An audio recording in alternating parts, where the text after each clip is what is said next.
India TV YouTube channel को subscribe करें और बेल आइकन दबाएं। नमस्कार, आज की बात में आपका स्वागत है।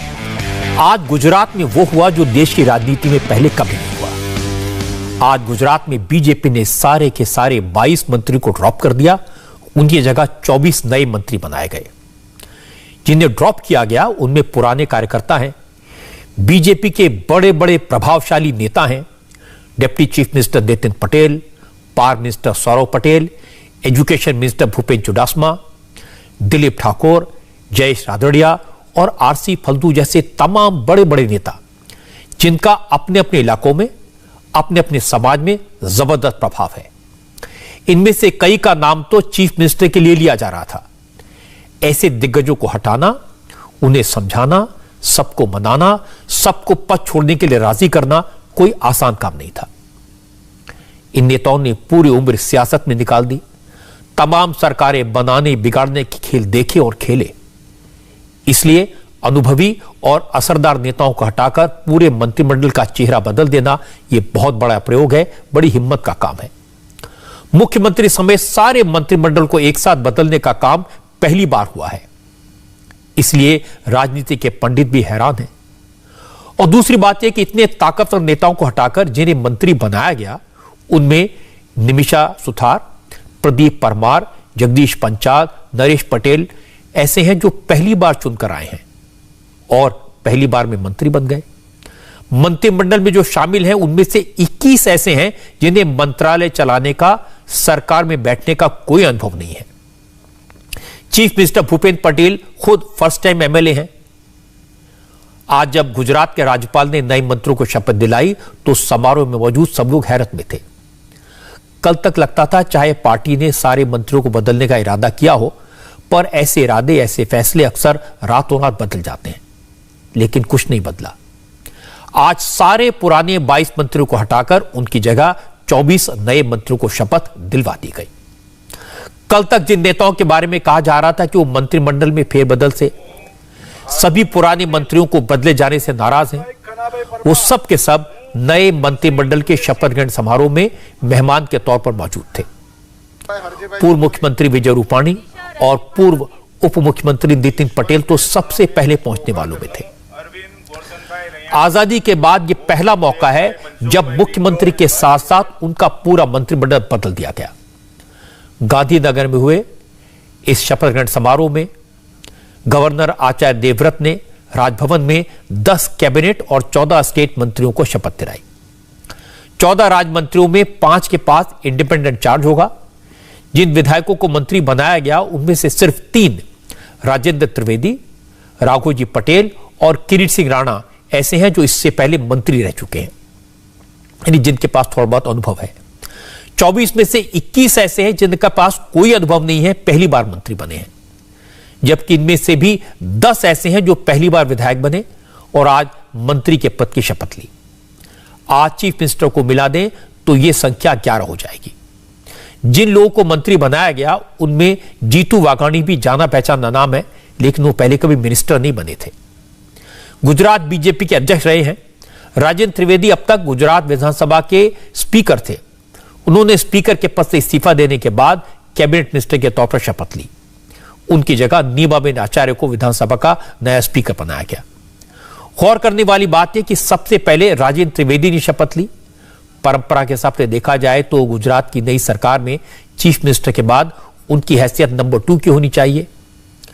इनके अलावा जिन 9 विधायकों को कैबिनेट मिनिस्टर बनाया गया उनमें जीतू वाघाणी, ऋषिकेश पटेल, पूर्णेश कुमार मोदी, राघव पटेल, उदय सिंह चौहान, मोहनलाल देसाई, किरीट राणा, गणेश पटेल और प्रदीप परमार शामिल हैं। भूपेंद्र पटेल की कैबिनेट में 2 महिलाओं को भी शामिल किया गया है।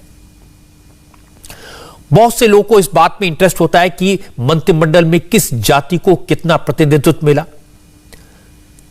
तो मैं आपको बता दूं कि भूपेंद्र पटेल के नए मंत्रिमंडल में पटेल समाज के सबसे ज्यादा रिप्रेजेंटेटिव हैं। मुख्यमंत्री भूपेंद्र पटेल खुद पाटीदार समाज से आते हैं। उनकी कैबिनेट में पाटीदार यानी पटेल समुदाय के 8 मिनिस्टर बनाए गए हैं। ओबीसी कैटेगरी में आने वाले कोली, ठाकुर और क्षत्रिय समाज से 8 मंत्रियों को जगह दी गई है। शेड्यूल ट्राइब यानी आदिवासी समाज के 3 मिनिस्टर बनाए गए हैं। शेड्यूल कास्ट के 2 और ब्राह्मण समाज के 2 मंत्री बनाए गए हैं। 1 मंत्री जैन समाज का बनाया गया है। अब कुछ लोग रीजन के हिसाब से जानना चाहते हैं तो मैं आपको वो भी बता देता हूं। रीजन के हिसाब से सौराष्ट्र रीजन से 7 मंत्री बनाए गए हैं। साउथ गुजरात के 7 नेताओं को मंत्रिमंडल में शामिल किया गया है। मध्य गुजरात से भी 7 मंत्रियों को, जबकि उत्तर गुजरात से 3 मंत्रियों को आज शपथ दिलाई गई, मंत्री बनाया गया। चूंकि आमतौर पर मंत्रिमंडल में जातिगत समीकरण और क्षेत्रीय संतुलन देखे जाते हैं, इसलिए मैंने आपको जातिगत और क्षेत्रीय स्थिति बताई। लेकिन मुझे लगता है कि गुजरात के नए मंत्रिमंडल का एनालिसिस जाति के आधार पर, क्षेत्र के आधार पर करना परंपरागत तरीका है, जबकि मंत्रिमंडल परंपराओं को तोड़ने वाला है। अगर जाति आधार होता तो कैबिनेट का जो चेहरा दिख रहा है वो न दिखता। और एक इंटरेस्टिंग बात आपको बताता हूं, जिससे आपको गुजरात के नए मंत्रिमंडल के पीछे की सोच का अंदाजा होगा।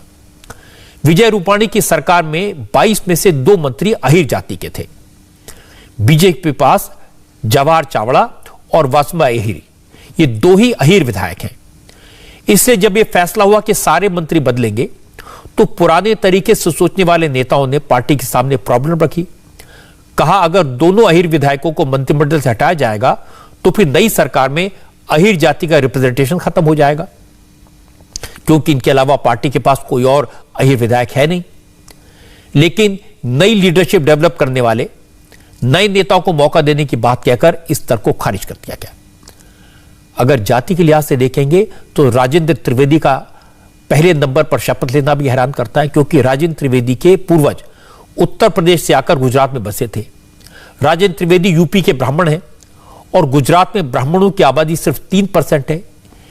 इसके बाद भी राजेंद्र त्रिवेदी को नई सरकार में नंबर 2 की पोजीशन दी गई। तो कुल मिलाकर 2 ब्राह्मण नेताओं को मंत्री बनाया गया। तो इसीलिए मैंने शुरू में कहा कि गुजरात में नया मंत्रिमंडल अपने आप में अनूठा प्रयोग है, नई सोच वाला है, प्रोग्रेसिव राजनीति वाला कदम है। जिन नेताओं को मंत्री बनाया गया है उनमें से कुछ का परिचय मैं आपको करवा देता हूं। उससे आपको समझ आएगा कि नरेंद्र मोदी ने कैसा और कितना कठिन प्रयोग किया है।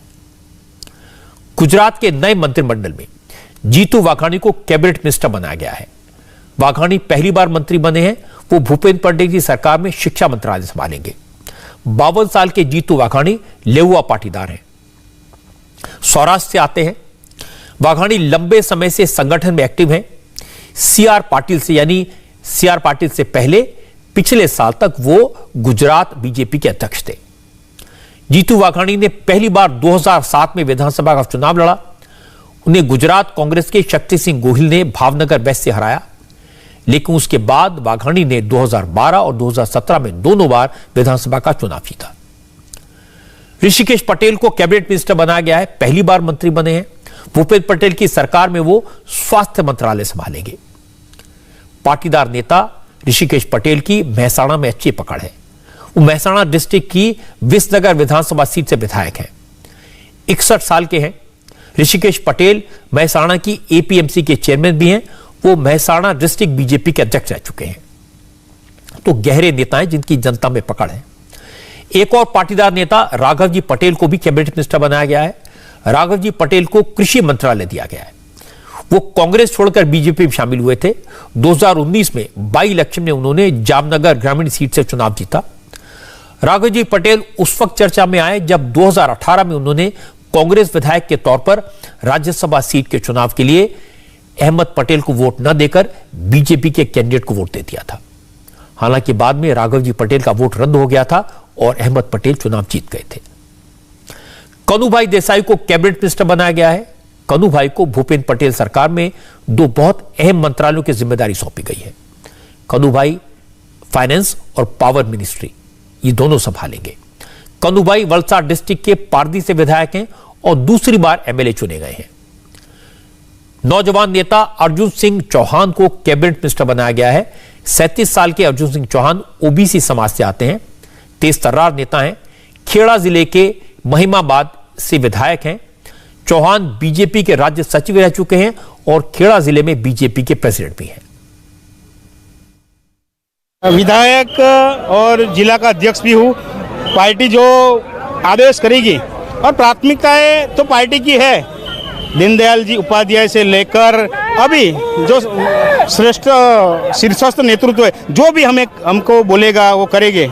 और जो नीति रीति है सौनो साथ सौनो विकास, सबका साथ सबका विकास, उस पर विश्वास है और गुजरात को उत्तम से सर्वोत्तम ले जाए करने की हमें प्राथमिकता और प्रामाणिकता से करेंगे हम। एक ही साल बाद चुनाव है, तो क्या लगता है कि एक साल में इतना कुछ कर पाएंगे कि जनता के बीच में जाकर अपना काम को रख पाएंगे आप? मेरे भाई 27 साल से शासन में है गुजरात में, भारतीय जनता पार्टी 27 साल से है। एक कितना बड़ा बदलाव हुआ है, पूरी की पूरी सरकार बदल गई है, तो लगता है कि में बोलते हैं ना, परिवर्तन संसार नो नियम है, वो होता रहता है। और सभी वरिष्ठों का हमें आशीर्वाद है, उनका मार्गदर्शन लेंगे हम।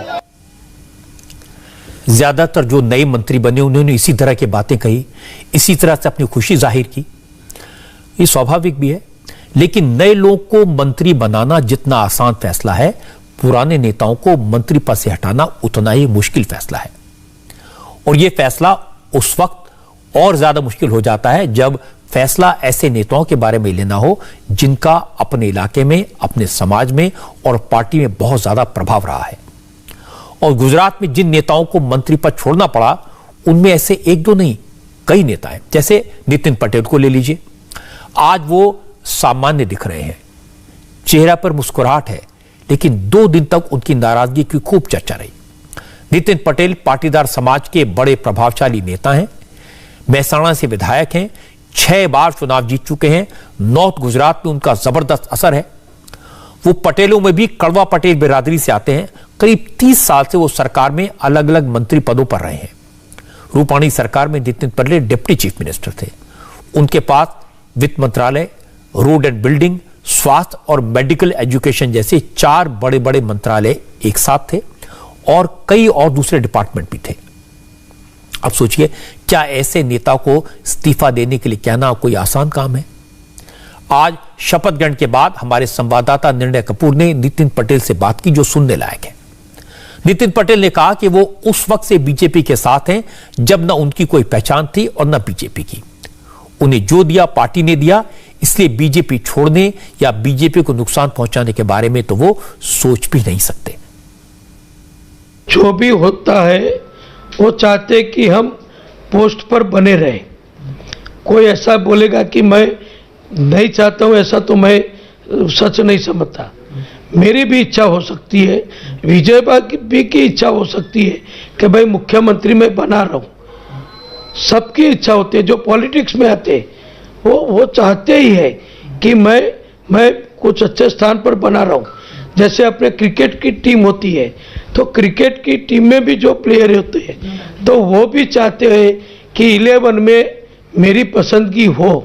लेकिन जब हमारा शीर्ष नेतृत्व कोई निर्णय करता है तो बीजेपी की पहचान ही यही है कि बिना हिचकिचाहट सभी बीजेपी के कार्यकर कोई भी पोस्ट पर हो, या संगठन में हो या सरकार में हो या गवर्नर हो, कुछ भी हो, जब पार्टी कोई नया निर्णय लेती है, कोई नई सूचना देती है, तो सब तुरंत उसका उपयोग करके उसका अमल करते हैं। कोई नाराजगी या कोई किसी प्रकार का कंफ्यूजन नहीं?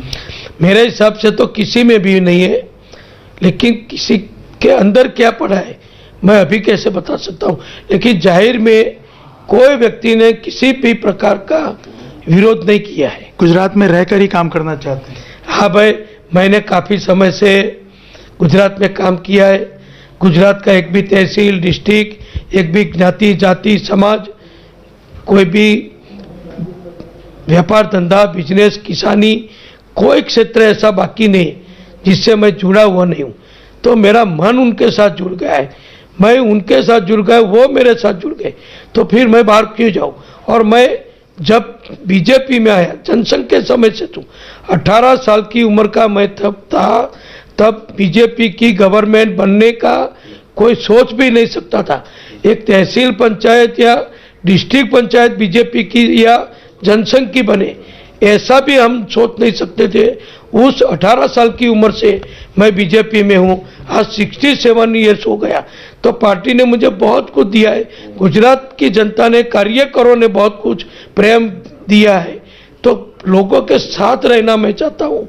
मैं कोई सत्ता के लिए, कोई स्थान के लिए गुजरात से बाहर नहीं जाऊंगा। नितिन पटेल की मैं तारीफ करूंगा कि उन्होंने कुछ छुपाने की कोशिश नहीं की। उन्होंने साफ कहा कि सब नेता मंत्री बनना चाहते हैं, पद पर रहना चाहते हैं, कोई पद छोड़ना नहीं चाहता है, लेकिन उन्होंने कहा कि अगर शीर्ष नेतृत्व में तय किया तो वो उस अनुशासन का पालन करेंगे और बीजेपी छोड़ने का उनका कोई इरादा नहीं है। इसी तरह विजय रूपाणी की सरकार में सीनियरिटी के हिसाब से आरसी फल्दू तीसरे नंबर पर आते थे। आरसी फल्दू भी पाटीदारों के बड़े नेता हैं, वो लेउआ पाटीदार हैं। स्वराष्ट्र के कुछ इलाकों में उनकी मजबूत पकड़ है।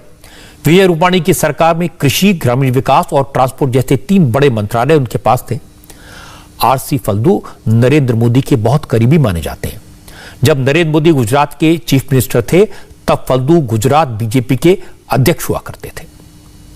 नितिन पटेल के अलावा जिस नेता के नाराज होने की खबरें आ रही थी उनमें एक नाम सौराष्ट्र के बड़े प्रभावशाली पाटीदार नेता जयेश सजड़िया का है। जयेश के परिवार का असर राजकोट और जूनागढ़ के बड़े इलाकों में है। जयेश का बैकग्राउंड कांग्रेस का है। वो और उनके पिता कांग्रेस से बीजेपी में आए थे। जयेश रूपाणी सरकार में कैबिनेट मिनिस्टर थे। उनके पास नागरिक आपूर्ति, कॉटेज इंडस्ट्री जैसे मंत्रालय थे, लेकिन नई सरकार में उन्हें कैबिनेट में जगह नहीं मिली। जब सब बदले गए तो वो भी ड्रॉप हो गए। हालांकि आज जयेश सजड़िया ने कहा कि वो नाराज नेताओं की लिस्ट में अपना नाम देखकर हैरान हैं, परेशान थे, लेकिन अब उनको समझ में आ गया होगा और सबको पता चल गया होगा कि बीजेपी में न कोई नाराज है न कोई रूठा है। मेरी सिर्फ चर्चा हो रही थी, मेरा नाराज नहीं था। मेरा नाम की सिर्फ चर्चा हो रही थी और चर्चा तो होती रहती है। मैं नाराज कल भी नहीं था, आज भी नहीं हूँ और मेरे को नाराजगी हो ही नहीं सकती, क्योंकि भारतीय जनता पार्टी हमारे नेतृत्व ने पिछले 8 साल से गुजरात के मंत्रिमंडल में मेरे को स्थान दिया था और जवाबदारी भी मैंने निभाई थी और आगे जो जिम्मेदारी मिलेगी वो हम निभाएंगे। मैं नाराज नहीं था, कल भी नहीं था और आज भी नहीं हूँ। अच्छा, ये बताइए जयेश भाई कि हमने देखा एक लेस नॉन पाटीदार लीडर को सरकार ने मुख्यमंत्री बना दिया और आप जैसे एक जनाधार वाले पाटीदार नेता को वो भी जो स्वराष्ट्र से आता है, जहाँ बहुत क्रूशियल फैक्टर है, उसे ड्रॉप कर दिया गया। क्योंकि समय समय पर सबको जिम्मेदारी मिलती है। भारतीय जनता पार्टी में कार्यकर्ताओं को जिम्मेदारी मिलती है और कार्यकर्ता के नाते जिसमें चीफ मिनिस्टर की जवाबदारी मिलती है, मिनिस्टर की जवाबदारी मिलती है, वो निभाते हैं। और हम सब टीम गुजरात और संगठन में टीम भाजपा बनके सब काम करते हैं। शीर्ष नेतृत्व हो या हमारा छोटा सा कार्यकर्ता हो, जो पेज समिति का हमारा प्रमुख हो, सब साथ में मिलकर टीम बनके हम काम करते हैं। चुनावी वर्ष है, क्या रहेगी आपकी? क्योंकि 2022 में फिर से भारतीय जनता पार्टी की सरकार बने वही प्रायोरिटी है और इसके लिए पार्टी जो आदेश करेगी, जो काम हमें देगी, वो काम हम बेखूबी से निभाएंगे। जयेश सजड़िया की तरह पुरुषोत्तम सोलंकी भी रूपाणी सरकार में मंत्री थे। सोलंकी कोली समाज के बड़े प्रभावशाली नेता हैं। गुजरात में पाटीदारों के बाद कोली समाज का वर्चस्व है, लेकिन पुरुषोत्तम सोलंकी को भी नई सरकार में मंत्री पद नहीं मिला। ठाकुर समाज के बड़े नेता दिलीप ठाकुर को भी हटाया गया है। दिलीप ठाकुर अपने समाज के असरदार नेताओं में से एक हैं। रूपाणी सरकार में दिलीप ठाकुर के पास 4 मंत्रालय थे, लेकिन आज वो मंत्री नहीं रहे। भूपेन्द्र चुडासमा भी नरेंद्र मोदी के भरोसेमंद हैं, करीबी माने जाते हैं। विजय रूपाणी की सरकार में शिक्षा, कानून, सिविल एविएशन और सॉल्ट इंडस्ट्री जैसे इंपॉर्टेंट मंत्रालय भूपेन्द्र चुडासमा के पास थे। चुडासमा दरबार समाज यानी राजपूत समाज के बड़े नेता हैं, लेकिन आज उन्हें भी ड्रॉप कर दिया गया। लेकिन आज गुजरात में नए मंत्रिमंडल के गठन के बाद भूपेन्द्र चुडासमा ने कहा कि नरेंद्र मोदी ने जो फैसला किया है वो साहसिक फैसला है, पार्टी के भले के लिए किया गया है। चुडासमा ने कहा कि नए लोगों को मौका देना, उन्हें आगे बढ़ाना, यह भारत की राजनीति में अनूठा प्रयोग है। यह प्रयोग जरूर सफल होगा। गुजरात के और देश के इतिहास में हमारे शीर्ष नेतागण ने ये प्रयोग किया है, वो 100% सफल होने जा रहा है।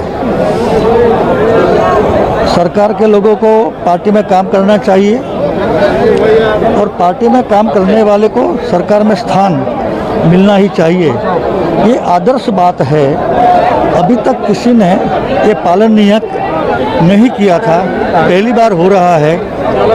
मैं मानता हूं और मुझे विश्वास है कि ये प्रयोग सफल होगा ही।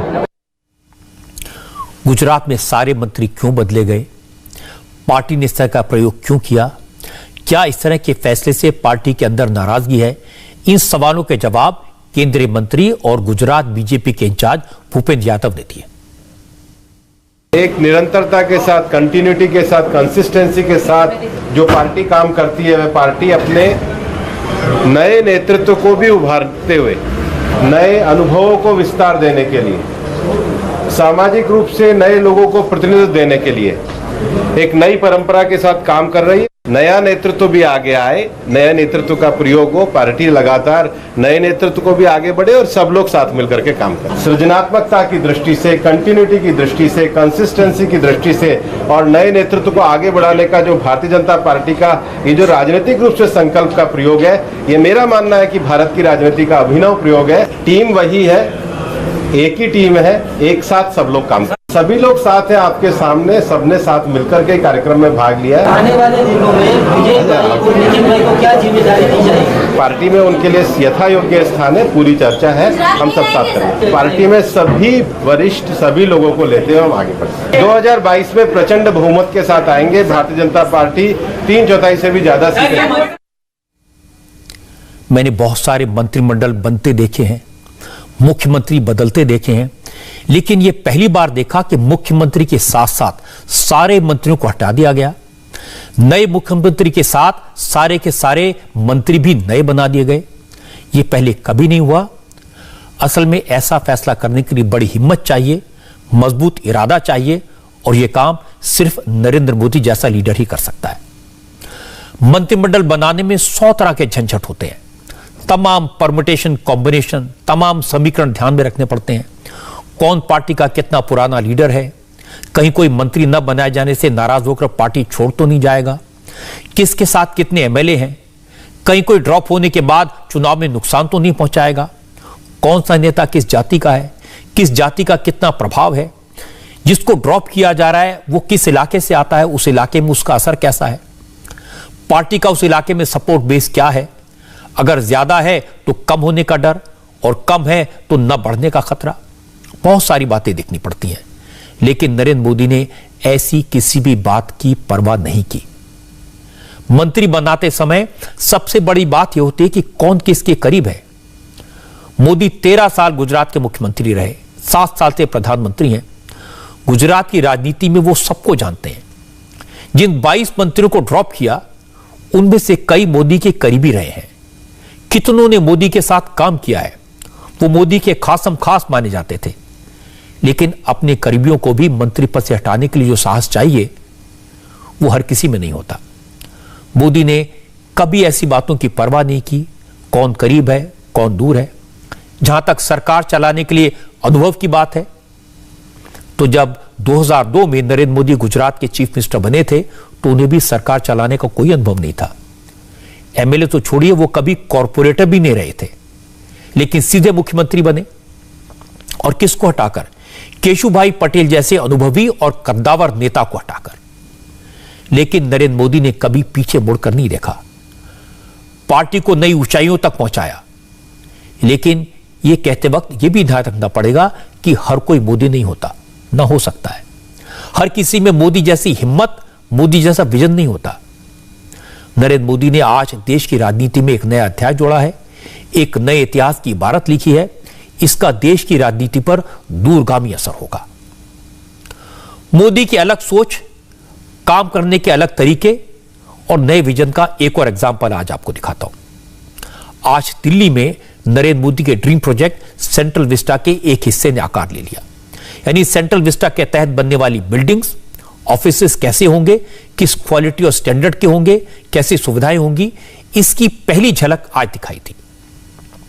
दिल्ली के कस्तूरबा गांधी मार्ग और अफ्रीका एवेन्यू में 2 शानदार डिफेंस ऑफिस कॉम्प्लेक्स बनकर तैयार हो गए और प्रधानमंत्री नरेंद्र मोदी ने इनका इनॉग्रेशन किया। आपको जानकर हैरानी होगी कि जिस प्रोजेक्ट को पूरा करने की डेडलाइन 24 महीने की थी, यानी जो प्रोजेक्ट 24 महीने में बनना था वो आधे वक्त में यानी 12 महीने में बनकर तैयार हो गया। और ये बड़ी बात है। डिफेंस मिनिस्ट्री के अफसरों के लिए बने ये offices eco friendly, high tech security और लेटेस्ट टेक्नोलॉजी कॉम्बिनेशन से तैयार किए गए हैं। इनमें डिफेंस मिनिस्ट्री के 27 डिपार्टमेंट के ऑफिसेज बने हैं और ये सब कुछ सेंट्रल विस्टा रीडेवलपमेंट प्रोजेक्ट के पहले फेज के तहत किया गया है। लेकिन आपको जानकर आश्चर्य होगा कि अभी तक डिफेंस मिनिस्ट्री के इन डिपार्टमेंट्स के दफ्तर उन जगहों पर बने हुए थे जो अंग्रेजों के जमाने में घोड़े के अस्तबल हुआ करते थे, आर्मी की बैरक के तौर पर बनाए गए थे। यानी हमारी आर्मी, हमारी नेवी और हमारी एयरफोर्स का कामकाज उन जगहों पर हो रहा था जहां अंग्रेज अपने घोड़े बांधते थे। अंग्रेजों के अस्तबल में हमारे अफसर बैठते थे और वो भी एक जगह नहीं, कई अलग अलग जगहों पर बिखरे हुए थे। कोई ऑफिस नॉर्थ ब्लॉक के पीछे था तो कोई डिपार्टमेंट साउथ ब्लॉक के पीछे बने अस्तबल से ऑपरेट करता था। इसी तरह प्रेसिडेंट हाउस के पीछे जितनी बैरक्स बनी है उनमें भी कई दफ्तर बने हुए थे। चौंकाने वाली बात यह भी कि इन जगहों पर 100-200 नहीं, 1000-2000 नहीं, बल्कि 7000 डिफेंस ऑफिसर्स काम कर रहे थे। अस्तबल में बने, हटमेंट्स में बने, बैरक्स में बने इन दफ्तरों में lieutenant general, air commodore, rear admiral, defence और जॉइंट सेक्रेटरी लेवल के अफसर का आना जाना तो एक तरह से रूटीन प्रोसेस था। अब तक किसी नेता ने, किसी मंत्री ने, किसी प्रधानमंत्री ने इसके बारे में नहीं सोचा। लेकिन नरेंद्र मोदी ने इन हालात को बदलने का फैसला किया और सेंट्रल विस्टा प्रोजेक्ट के तहत सबसे पहले इसी सिस्टम को दुरुस्त करने का फैसला किया। आज मोदी ने बताया कि जब हम अपनी सेना की 21वीं सदी की मॉडर्न आर्मी बना रहे हैं तो फिर सेना के अफसरों से ऐसी जगहों पर बैठकर काम करने की उम्मीद कैसे कर सकते हैं। अफसरों को भी अप टू डेट होना चाहिए और उनके काम करने की जगह भी सारी सुविधाओं से लैस होनी चाहिए। खास ध्यान रखा गया है। अभी तक डिफेंस से जुड़ा हमारा कामकाज दूसरे विश्व युद्ध के दौरान बनाए गए हटमेंट से ही चल रहा था। ऐसे हटमेंट्स जिनको उस समय घोड़ों के अस्तबल और बैरकों से संबंधित जरूरतों के अनुसार बनाया गया था। आजादी के बाद के दशकों में इनको रक्षा मंत्रालय, थल सेना, नौसेना और वायुसेना के दफ्तरों के रूप में विकसित करने के लिए समय समय पर हल्की फुल्की मरम्मत हो जाती थी। कोई ऊपर के अधिकारी आने वाले तो थोड़ा पेंटिंग हो जाता था और ऐसे ही चलता रहा।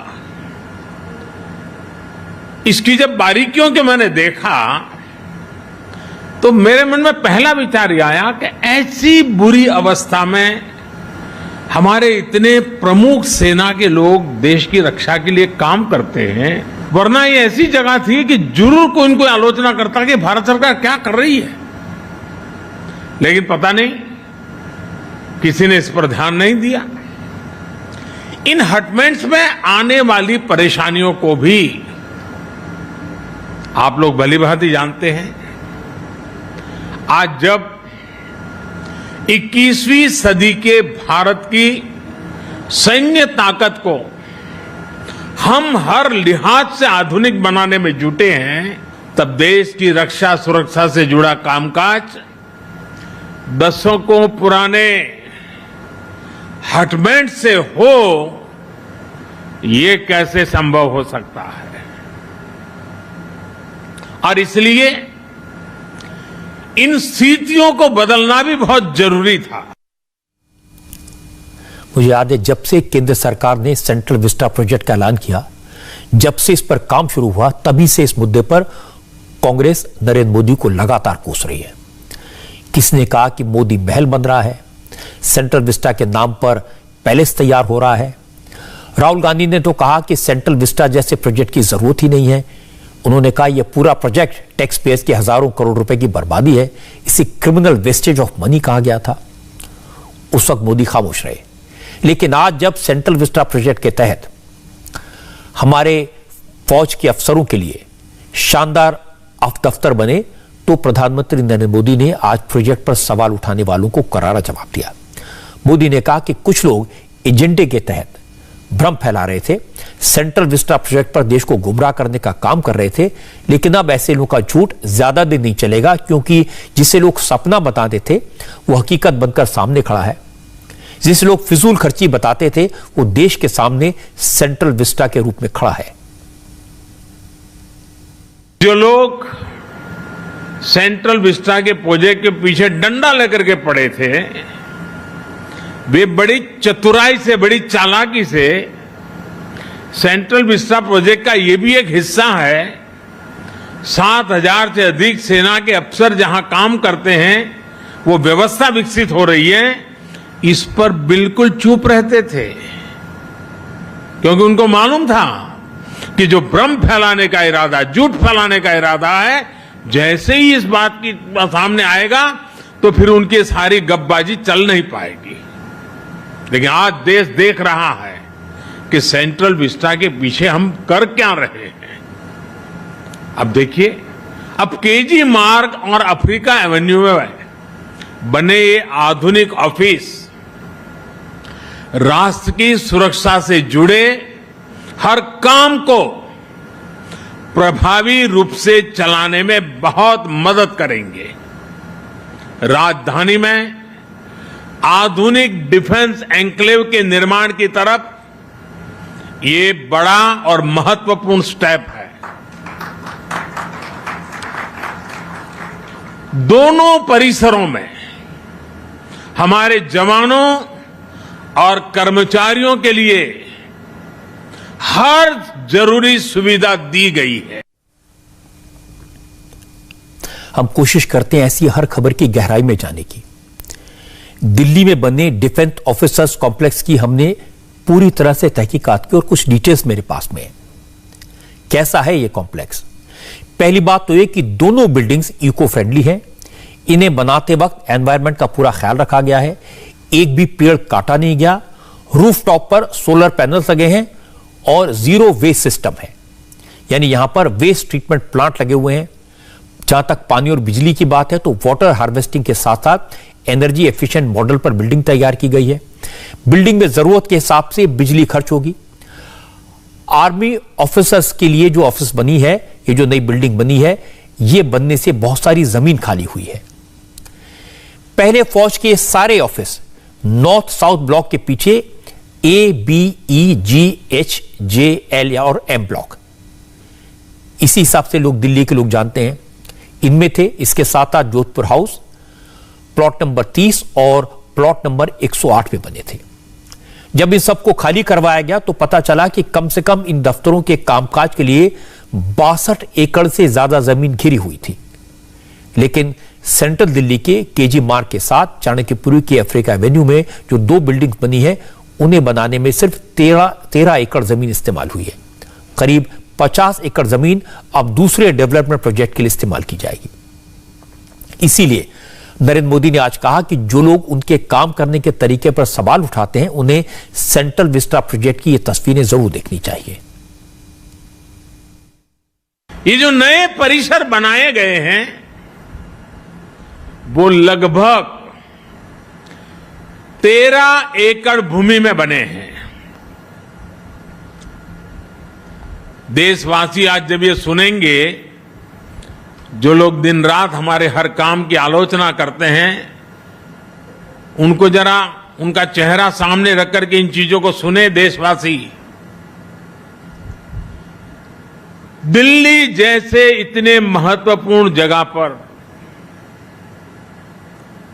62 एकड़ भूमि में, राजधानी के अंदर 62 एकड़ भूमि में, इतनी विशाल जगह पर ये जो हटमेंस बने हुए थे, उसको वहां से हमने शिफ्ट किया और उत्तम प्रकार की आधुनिक व्यवस्था सिर्फ 13 एकड़ भूमि में, 13 एकड़ भूमि में निर्माण हो गई।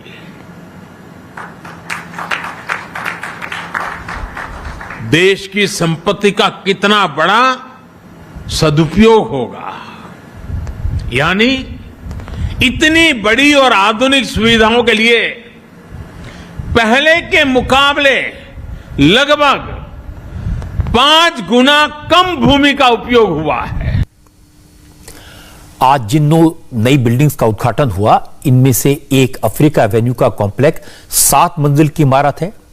इसमें सिर्फ रक्षा मंत्रालय के दफ्तर होंगे, जबकि कस्तूरबा गांधी मार्ग पर 8 मंजिला बिल्डिंग तैयार हो गई है। इसमें फिलहाल ट्रांसपोर्ट और लेबर डिपार्टमेंट के ऑफिस भी एडजस्ट किए गए हैं, लेकिन जैसे ही इनके लिए अलग दफ्तर बन जाएंगे तो ये पूरी बिल्डिंग सिर्फ और सिर्फ डिफेंस एस्टेब्लिशमेंट के तौर पर यूज होगी। अच्छी बात है कि दोनों बिल्डिंग्स के लिए एक ही इंटीग्रेटेड कमांड और कंट्रोल सेंटर तैयार हुआ है। इसी के जरिए पूरी सिक्योरिटी और निगरानी होगी। बड़ी बात यह भी है कि इस पूरे कॉम्प्लेक्स को तैयार करने के लिए light gauge steel frame LGSF नाम की एडवांस टेक्निक का इस्तेमाल हुआ है और इसी का नतीजा है कि जो बिल्डिंग 2 साल में बननी थी वो 1 साल में ही बनकर तैयार हो गई। और यह सब तब हुआ जब देश कोरोना से जूझ रहा था। सरकारों की पहचान यही है, होती है, चलती है, कोई बात नहीं, 4-6 महीना तो देर स्वाभाविक है। हमने एक नया वर्क कल्चर सरकार में लाने का ईमानदारी से प्रयास किया है ताकि देश की संपत्ति बर्बाद न हो, समय सीमा में काम हो, निर्धारित खर्च से भी कुछ कम खर्च में क्यों न हो, और प्रोफेशनलिज्म हो, एफिशिएंसी हो, इन सारी बातों पर हम बल दे रहे हैं। ये सोच, ये अप्रोच में आई एफिशिएंसी का एक बहुत बड़ा उदाहरण आज यहां प्रस्तुत है। डिफेंस ऑफिस कॉम्प्लेक्स का भी जो काम 24 महीने में पूरा होना था, वो सिर्फ 12 महीने के रिकॉर्ड समय में कंप्लीट किया गया, यानी 50% समय बचा लिया गया। वो भी उस समय जब कोरोना से बनी परिस्थितियों में लेबर से लेकर लॉकडाउन, दिखना, फलाना, न जाने कितनी सारी कठिनाइयों से बीच हम गुजरे हैं। इन तमाम प्रकार की चुनौतियां सामने थी। कोरोना काल में सैकड़ों श्रमिकों को इस प्रोजेक्ट में रोजगार मिला है। ये दिखाता है कि जब नीति और नीयत साफ हो, इच्छा शक्ति प्रबल हो और प्रयास ईमानदार हो तो कुछ भी असंभव नहीं होता है, सब कुछ संभव होता है। मुझे विश्वास है देश की नई पार्लियामेंट बिल्डिंग का निर्माण भी तय समय सीमा के भीतर ही पूरा होगा। सिक्योरिटी के लिहाज से भी इन बिल्डिंग्स में कई बातों का ध्यान रखा गया है। यह भी बात समझने लायक है, जैसे बिना वेरीफाइड नंबर के प्लेट वाली कार बिल्डिंग में एंट्री नहीं कर सकेगी। फेस रिकॉग्निशन सॉफ्टवेयर का इस्तेमाल होगा, उसे इंस्टॉल कर दिया गया है, यानी सिर्फ उन्हीं लोगों को एंट्री मिलेगी जिनकी जानकारी सिस्टम में मौजूद है। चप्पे चप्पे पर सीसीटीवी कैमरे लगे हुए हैं, बेहतर कनेक्टिविटी का ध्यान रखा गया है और खास बात यह भी कि जो जवान यहां 24/7 मौजूद रहेंगे उनके लिए यहां रहने का इंतजाम भी है। वैसे आज एक और दिलचस्प तस्वीर देखने को मिली। बिल्डिंग के इनॉग्रेशन से पहले chief of defence staff general Bipin Rawat विधिवत पूजा अर्चना करते दिखाई दिए। CDS रावत ने कहा कि इन बिल्डिंग्स के बनने से सबसे बड़ा फायदा यह होगा कि अब इंफॉर्मेशन, इलेक्ट्रॉनिक, साइबर सिक्योरिटी का पूरा ध्यान रखा जाएगा, इस पर पूरा फोकस हो सकेगा और अच्छी तरह से इस पर ध्यान दिया जाएगा। आज जो डिफेंस मिनिस्ट्री की बिल्डिंग्स हमने आपको दिखाई, जिनके बारे में बात की, ये सिर्फ एक उदाहरण है। सेंट्रल विस्टा इसी तरह का होगा। सेंट्रल विस्टा का मतलब है पूरी दिल्ली में अलग अलग बिखरे सरकारी दफ्तरों को एक जगह, एक साथ, एक सिस्टम में सेंट्रल कमांड में लाना। अभी कोई शास्त्री भवन में है, कोई कृषि भवन, तो कोई निर्माण भवन में, कुछ सरकारी दफ्तर साउथ दिल्ली में है तो कुछ नॉर्थ दिल्ली में। हर जगह काम करने वालों की संख्या इतनी बढ़ गई कि जगह जगह इन बिल्डिंग पे पार्टीशन लगे हैं। कई जगह अलमारियां कॉरिडोर में पड़ी हैं, सामान बिखरा पड़ा रहता है। हर जगह सिक्योरिटी अलग, एयर कंडीशनिंग अलग, कैंटीन, पार्किंग की जगह कम पड़ने लगी है। नए कॉम्प्लेक्स में एक सेंट्रलाइज सिस्टम होगा। सिक्योरिटी पर, बिजली पर, पानी पर होने वाला खर्चा कम होगा। पार्किंग का प्रॉपर इंतजाम होगा। मेट्रो नए कॉम्प्लेक्स में अंदर तक आएगी। सब कुछ एक सिस्टम से चलेगा। लेकिन इन सबसे बड़ी बात है कि पूरे सेंट्रल विस्टा में एडवांस टेक्नोलॉजी अवेलेबल होगी। वाईफाई, वीडियो, फेस रिकॉग्निशन, इनसे लेकर साइबर सिक्योरिटी तक का पूरा ध्यान रखा जाएगा। आज के जमाने में एक मिनिस्ट्री से फाइल दूसरी मिनिस्ट्री में जाने में टाइम लगता है। 2 मंत्रालयों के बीच में मीटिंग करना तो मुश्किल काम है। एक से ज्यादा मंत्रालयों में आपसी कोऑर्डिनेशन करना बहुत टाइम बर्बाद करता है। लेकिन जब सब कुछ एक कॉम्प्लेक्स में होगा, एक दूसरे से कनेक्टेड होगा, तो एफिशिएंसी बढ़ेगी। मुझे लगता है हमारा देश बड़ा है, सोच भी बड़ी होनी चाहिए, सुविधाएं भी बड़ी होनी चाहिए और हमें नए जमाने के साथ चलना चाहिए। सेंट्रल विस्टा इसी प्रयास का एक उदाहरण होगा। मोदी का एक और ऐतिहासिक प्रोजेक्ट वक्त से पहले पूरा होने वाला है। भव्य राम मंदिर का इंतजार कर रहे श्रद्धालुओं के लिए यह अच्छी खबर है। राम मंदिर निर्माण के पहले फेज का काम आज पूरा हो गया। मंदिर की नींव बनकर तैयार है और इंटरेस्टिंग बात यह कि राम मंदिर की नींव हमारे आपके घरों की बिल्डिंग की नींव की तरह नहीं है। यह एक सॉलिड रॉक है, कंक्रीट की बनी चट्टान है। क्योंकि अयोध्या में राम जन्मस्थान के पास सरयू नदी बहती है, इसलिए जिस जगह मंदिर बन रहा है उस जमीन में 15 फीट नीचे तक बालू है। इस जमीन पर ऊंची इमारत खड़ी करना आसान नहीं होता, इसीलिए अलग से नींव बनाई गई। मंदिर के लिए 400 फीट लंबा, 300 फीट चौड़ा और करीब करीब 50 फीट गहरा गड्ढा खोदा गया। इस गड्ढे में एक फीट की कंक्रीट की 48 लेयर्स डाली गई हैं। इस तरह कंक्रीट की चट्टान के रूप में नींव बनकर तैयार हुई। अब इसके ऊपर अनंत काल तक खड़ा रहने वाला भव्य राम मंदिर बनेगा। ये जो भगवा ध्वज आप देख रहे हैं, यहीं पर राम मंदिर का गर्भगृह बनेगा। यहीं पर भगवान राम ने जन्म लिया था और भगवान राम अपने बचपन के रूप में यानी राम लला के रूप में इसी जगह पर विराजमान होंगे। अयोध्या का ये राम जन्मभूमि है और यहाँ पर भगवान राम का भव्य राम मंदिर बनकर तैयार हो रहा है। वो ध्वजा जो है वो गर्भगृह है, यानी यहीं पर रामलला अपने चारों भाइयों के साथ बाल रूप में विराजमान होंगे जब ये मंदिर बनकर तैयार हो जाएगा। प्रधानमंत्री नरेंद्र मोदी ने पिछले साल 5 अगस्त को इसी जगह पे जहाँ ध्वजा है वहीं पर शिला पूजन किया था और भूमि पूजन किया था। 9 शिलाओं का पूजन प्रधानमंत्री मोदी ने किया था और उसके बाद यहाँ पर सर्वे का काम सबसे पहले शुरू हुआ। जब सर्वे हुआ तो ये पता चला, रडार सर्वे किया गया कि नीचे बहुत ज़्यादा मलबा है और मलबा है, साथ में सरयू नदी क्योंकि बहती है तो सरयू का बालू भी यहाँ पर नीचे है। तो 1 जनवरी से जनवरी में यहाँ पर मलबा निकालने का काम शुरू हुआ, जो करीब 75 दिन ये पूरा काम चला, जिसमें मलबा निकाला गया। करीब 1,20,000 घन फुट यहाँ से मलबा निकाला गया और उसके बाद जब मलबा निकाल लिया गया उसके बाद जो प्रधानमंत्री मोदी ने जिन 9 शिलाओं का पूजन किया था उनको गर्भगृह के 4 कोनों पर रखा गया, स्थापित किया गया।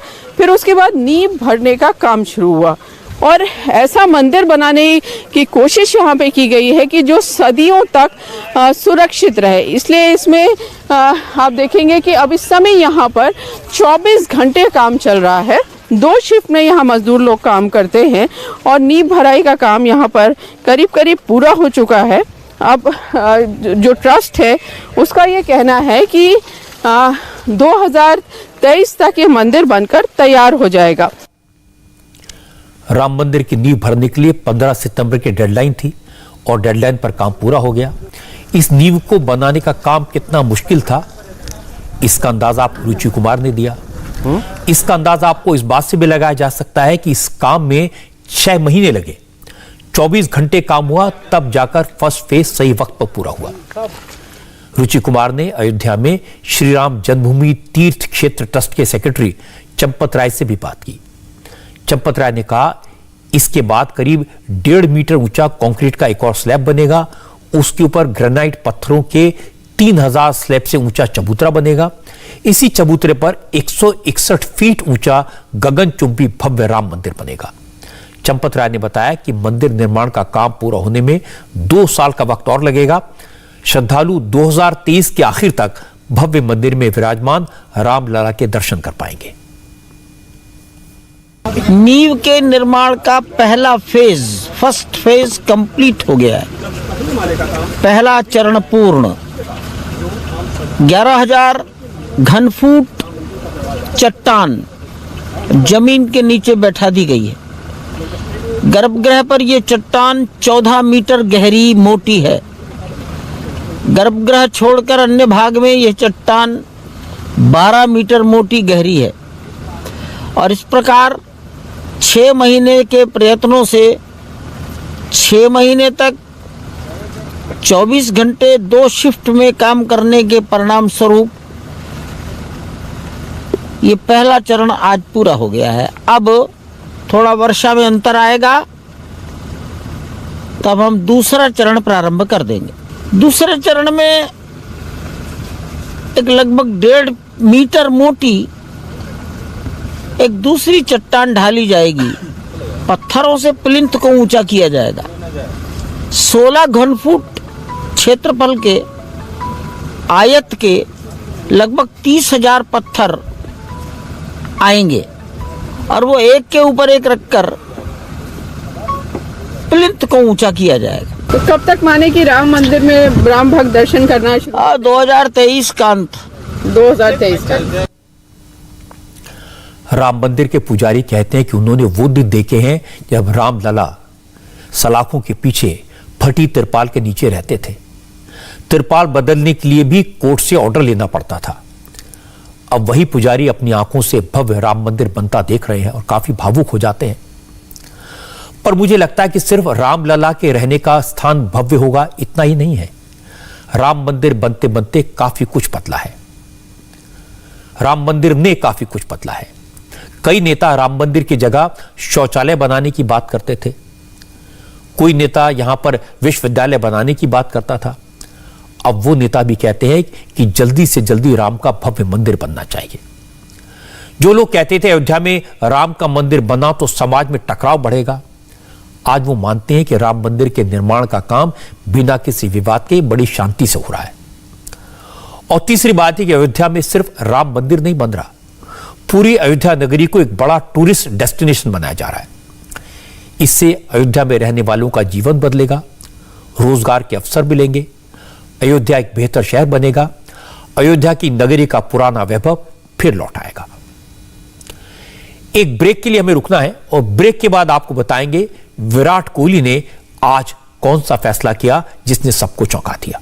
आज क्रिकेट की दुनिया से एक बहुत बड़ी और चौंकाने वाली खबर आई। आज विराट कोहली ने ऐलान किया कि वो T20 वर्ल्ड कप के बाद T20 फॉर्मेट में भारतीय टीम की कप्तानी नहीं करेंगे। मैं आपको बता दूं कि अगले महीने दुबई में T20 का वर्ल्ड कप होना है। वर्ल्ड कप के लिए टीम इंडिया का ऐलान हो चुका है, विराट कोहली कप्तान है। लेकिन आज विराट कोहली ने औपचारिक तौर पर यह साफ कर दिया कि वो T20 वर्ल्ड कप के बाद सिर्फ वनडे और टेस्ट में टीम इंडिया की कप्तानी करेंगे, T20 की कप्तानी छोड़ देंगे। विराट कोहली ने ट्विटर पर लिखा, उन पर तीनों फॉर्मेट में लगातार खेलने का, कप्तानी करने का वर्कलोड ज्यादा था और पिछले 5-6 साल से तो वो लगातार तीनों फॉर्मेट में कप्तानी कर रहे थे। इसलिए जरूरी था खुद को थोड़ा स्पेस दें ताकि वनडे और टेस्ट क्रिकेट पर पूरी तरह फोकस किया जा सके। विराट कोहली ने कहा कि वो T20 की कप्तानी छोड़ रहे हैं, लेकिन एक बैट्समैन के तौर पर वो T20 खेलते रहेंगे, टीम का हिस्सा बने रहेंगे।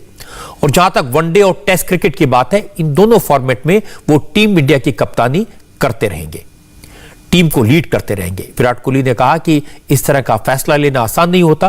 वो काफी दिन से इसके बारे में सोच रहे थे। उन्होंने इस बारे में कोच रवि शास्त्री से बात की और रोहित शर्मा से बात की, सलाह ली और इसके बाद बीसीसीआई को इसके बारे में इन्फॉर्म कर दिया। विराट कोहली ने टीम इंडिया के लिए अपने कंट्रीब्यूशन में, अपने योगदान में कोई कमी नहीं छोड़ी। वो वर्ल्ड के टॉप बैट्समैन हैं, जबरदस्त फील्डर हैं, फिटनेस की मिसाल है, कप्तान के तौर पर जबरदस्त सफलता हासिल की है। इसलिए उनके फैसले का सम्मान होना चाहिए। विराट कोहली को अभी कई रिकॉर्ड बनाने हैं, उन्हें अभी और बुलंदियां हासिल करनी है। मेरी शुभकामनाएं उनके साथ हैं, इंडिया टीवी की शुभकामनाएं उनके साथ हैं। अब वक्त है आज की स्पेशल रिपोर्ट का। अगले हफ्ते प्रधानमंत्री मोदी और प्रेसिडेंट जो बाइडेन की मीटिंग होगी।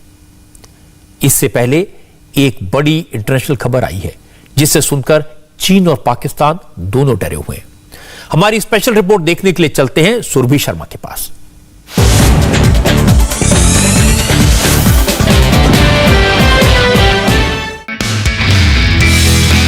नमस्ते, मैं हूं मीनाक्षी जोशी। वीडियो और खबरों से अपडेट रहने के लिए India TV YouTube channel subscribe करें, बेल आइकन दबाना ना भूलें। जुड़े रहें इंडिया टीवी के साथ।